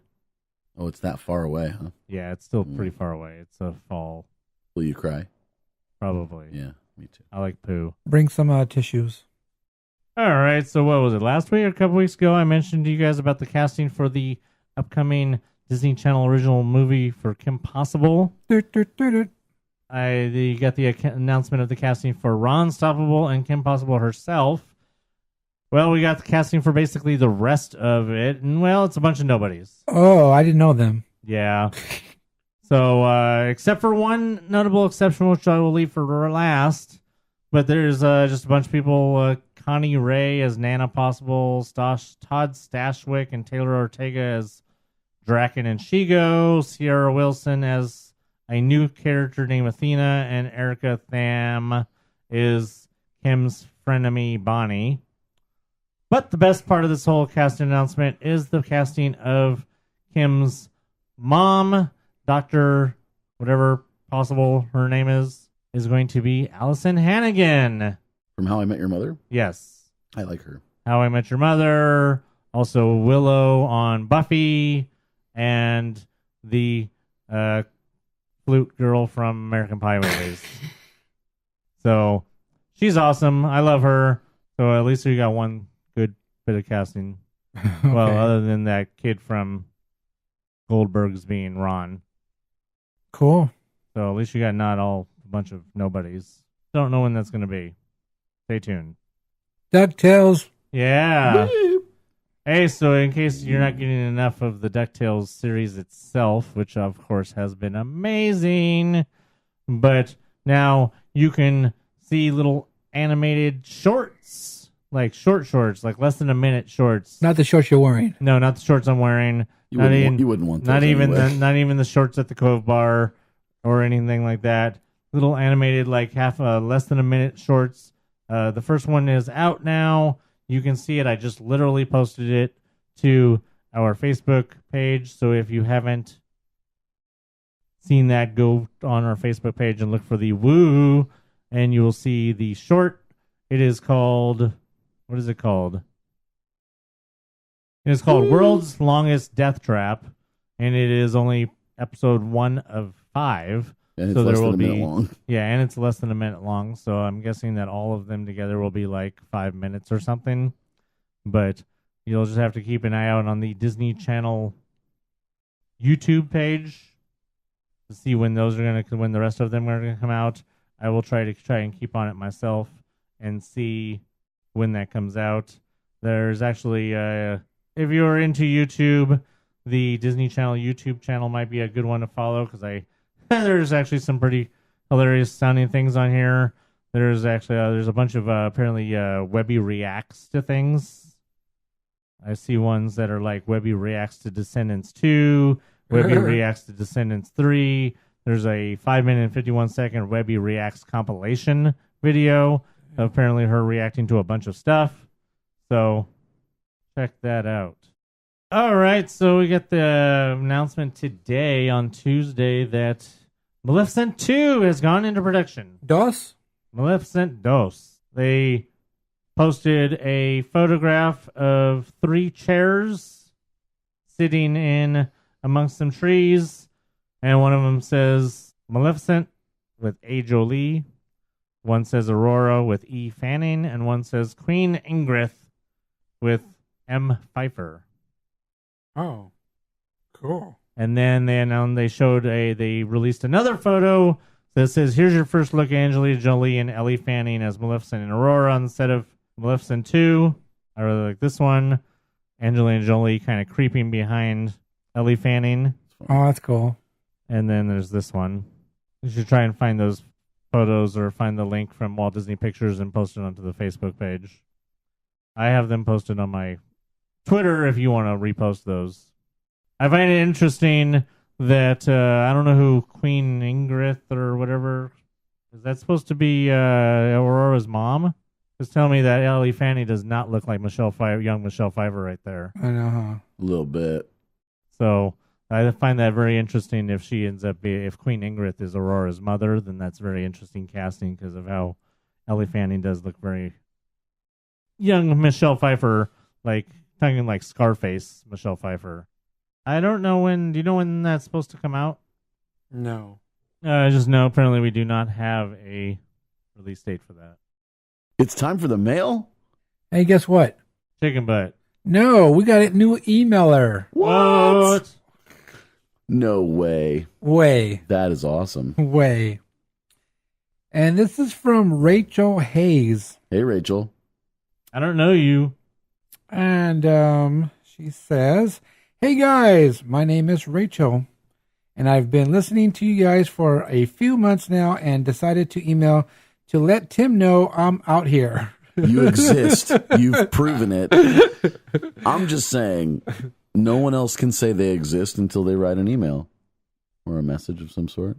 I really enjoy your podcast. You guys are funny and informative. My favorite things. I do have a list of things that would make the Pixar Pier preview worth $300. Oh, let's hear it.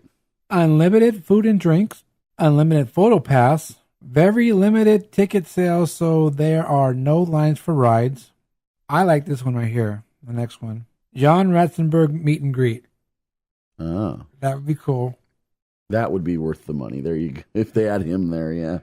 She says personalized Edna mode makeovers and a special viewing area for World of Color with snacks. Then maybe it'd be worth it. I'm sure I can think of more to add. Anyway, keep doing what you do. Until next time, Rachel. Thanks, Rachel. Pretty cool. I agree. Please write again. Yeah, thank you for your email. We got a new emailer. Woohoo. Someone exists. Only 5 more until you get a nickname. All right, so our next email is from Dan the Mailman. All right, his subject line says, I told you. He said, finally made it my triumphant return to the park. Made time this last Friday to see the Pixar fireworks. It is all I really wanted to do that day. Took the journey with my brother and my son. Park wasn't too bad. Got to ride Star Tours. A little shopping around before staking out a spot on Main Street behind the hub in view of the castle. It was an absolute great show. No one does fireworks like Disney. I need to watch it again from down Main Street to see all the graphics. Basically the projections on the buildings. Apparently, you can also watch the projections at the Rivers of America. They put up the Phantasmic screens, and you can watch them there too. I just saw someone's post. They've been doing that since the last fireworks show. They have, but I didn't know that it was just this. I didn't know how much of it they'd be doing with this show. And you can go to a Small World and see them there too. Mm-hmm. I will be at the parks on Monday for Senior Activity Day. Not sure of the times, but I will be there most of the day. If you are around, hit me up. Is a Senior Activity Day grad night? Perhaps. All right. Spoiler-free review. Go see Solo. It's not a typical Star Wars film, but fans of the original will find a lot of things that make sense to you, and the cameo can bring a whole new film. A whole new film. Oh, not like that? No. Overall, though, it has a feel of a Western. Just a lot of fun. The plot isn't too complicated, and you can figure stuff out. But much like Rogue One, you know what's going to happen. All right, questions. What's your go-to place to watch fireworks? Do you watch them from different places to get different perspectives, or do you just sit at a table and wait for everyone to leave? Dan the man out. When I want to watch the fireworks show, I usually go to the hub and stand right behind the popcorn cart, that area right there. Like to the left of it, you can see the castle, and usually there's really not that many people around that area. There's people there, but not like crowded because everyone's like towards the castle. So that's where I go when I want to watch the show. Like, you know, when I watched the Pixar fireworks for the first time, that's where I stood. But depends on what you want to see too. I mean, there's other places you can watch them that are good. Depends on how many people you're with. Yeah, that's if it's just you or you and like one other person, sometimes you can sneak right in front, right at the last minute. Yeah, there's extra space. I'm not trying available. to do that though, because then you still got to try to get over people and get through. And it just depends on what's going on. Yeah, Anthony doesn't watch fireworks, I guess. I watch fireworks wherever there's not people. At his house. The best place to watch fireworks is in Tomorrowland. Really? Where there's nobody. No, That's probably the worst place to watch the fireworks. Actually, the best place to watch fireworks is on the train platform. Yeah. That's a good on the spot. Train station.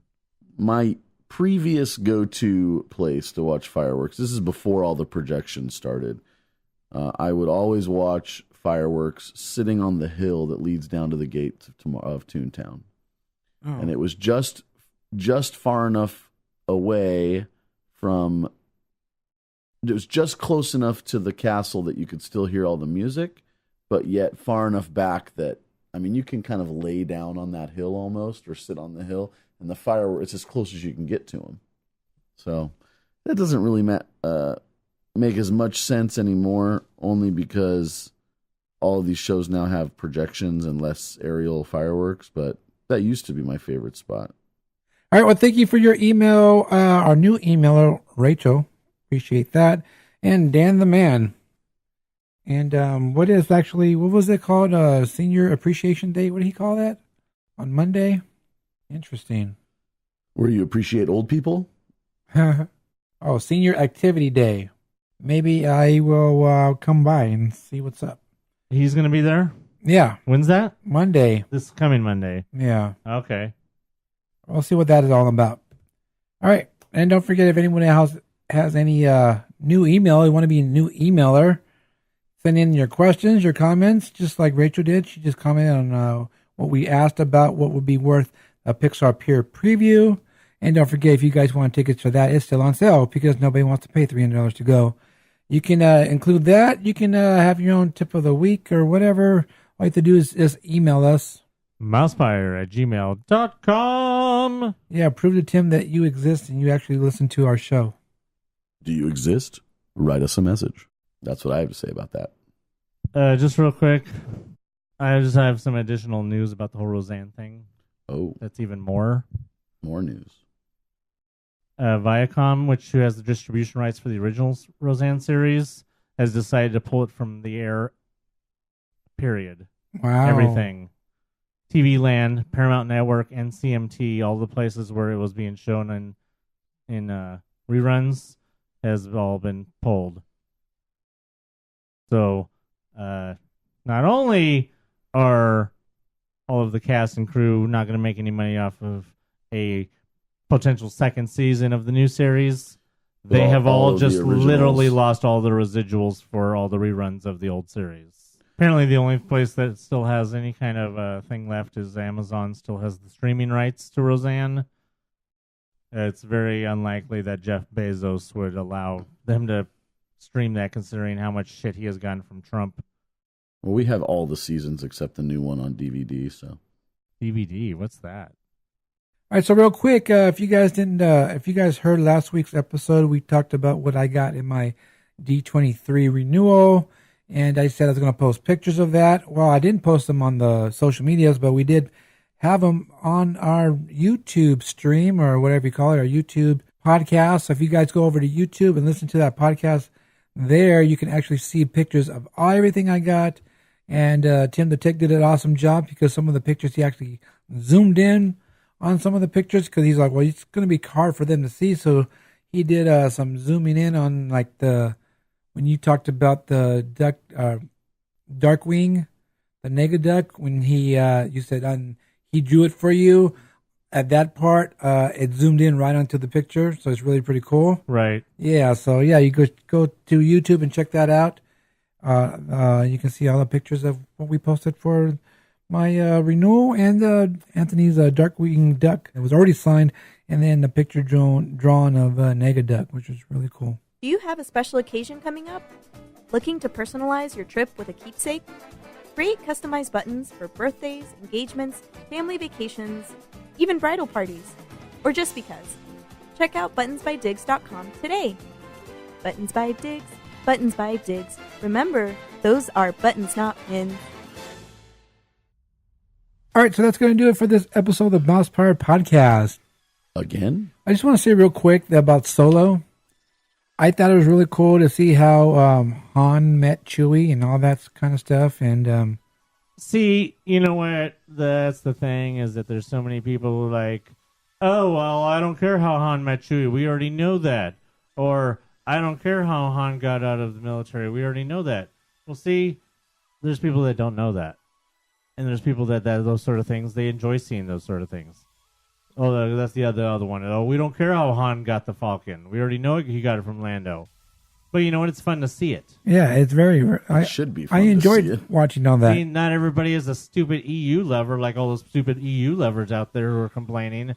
Not all of you guys know those sort. Not everybody knows those sort of things. Let's just call them from now on PU lovers. PU. But my point is the fact that Han knew a little Wookiee talk, knew how to understand Wookiee, which is literally how they become friends. And I just want to say, through all the Star Wars movies I've seen, I've never really understood Wookiee. I just don't know it. But this movie I saw, I actually understood Wookiee. I can literally say that I understood what Chewie was saying when Han was, not trying to spoil or anything, but when he was communicating with Chewie, I understood what he said. Anyway, I just wanted to point that out, that I understood what Chewie was saying and everything like that. And you guys should go check out Solo. It's really cool. It's really entertaining, and I love the dialogue, and it's very funny too. I like how they incorporate a lot of comedy into the movies. My buddy Matt, who gets pins from us on a regular basis, and we talk all the time about Star Wars, and he saw the movie 2 weeks early and had to basically keep his mouth shut. He was invited to the premiere. He had to keep his mouth shut the whole time. They had like a secret group for discussion so that he didn't spoil anything for anyone. He's in the 501st as well, so he's a big Star Wars guy. That explains why you got to go. Yeah. Anyway, Matt was saying that we were talking on that day, and he said, you've got to go right away.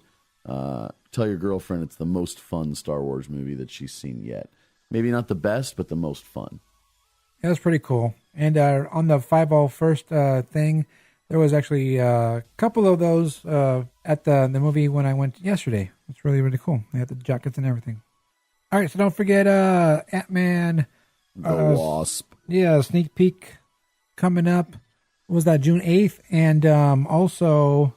Sneak peek of the sneak peek, possibly on the 7th. Yes, and today Disney officially announced that June 3rd is the last day for Hyperspace Mountain, which we talked about a couple of weeks ago.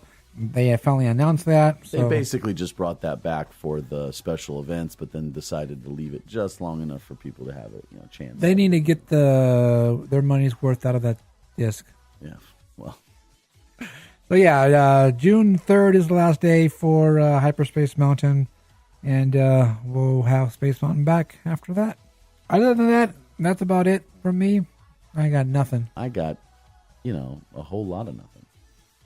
All right, so to keep up with all of that stuff and more, make sure you check out all the social medias. Like I said before, we are MousePIRE on Facebook. We'll be posting, I have already posted that DuckTales video. Hopefully he will remember to post those Maleficent pictures over on the Twitters and the Instagram. We are at MousePIRE, and you'll see about him posting some of those pictures and stuff over there. Otherwise, you can see those on my Twitter at Dewbacks for Life. There's Dewbacks, the number 4, and Life.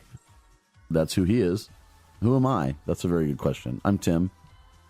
Tim Fresh 1 on Facebook. There's a hyphen between the fresh and the 1. But who are you? I'm Diggs. You can follow me on Instagram at Blue1313. Also follow Buttons by Diggs on Instagram. There you will see when your button order is going out. And head over to dgpclothing.com. Get your MousePIRE gear.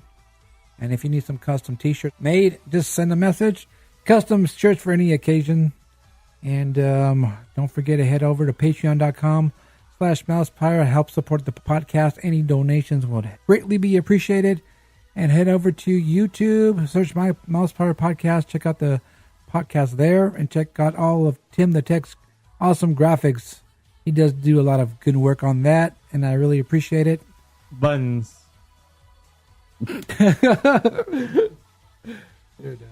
And until next time, remember, don't be racist and don't be selfish enough to cost your coworkers their jobs, but mainly just don't be racist. So for Dan, Darlene, and Jackie, I'm Anthony. I'm Tim. I'm Diggs. Bye. We're doomed. That's true. Not how the Force works. Definitely doomed.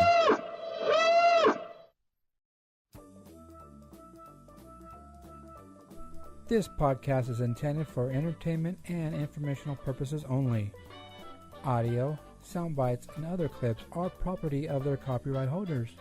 All original stuff is ours and property of MousePIRE.com. West Philadelphia, born and raised. Oh, on the playground God. is where I spent most of my days. Chilling out back and relaxing all cool, and I'm shooting some b-ball outside of the school when a couple of guys who were up to no good started making trouble in my neighborhood. I got in one little fight. My mom got scared. Said, "You moving with your auntie and uncle in Bel Air?" I whistled for a cab, and when it came near, the license plate said, "Chicka Chicka Fresh." And it had dice in the mirror, but not the solo dice. If anything, I could say that this cab was rare, but thought, forget it. Yo, homes to Bel Air. I pulled up to the house about 7 or 8. I yelled to the cabbie, "Yo, home, smell you later." I looked at my kingdom, and I was finally there to sit on my throne as the Prince of Bel-Air. Is this spoilers? We can talk spoilers? What? No. What were you guys just talking about? You were saying spoilers. Who are the people in the neighborhood?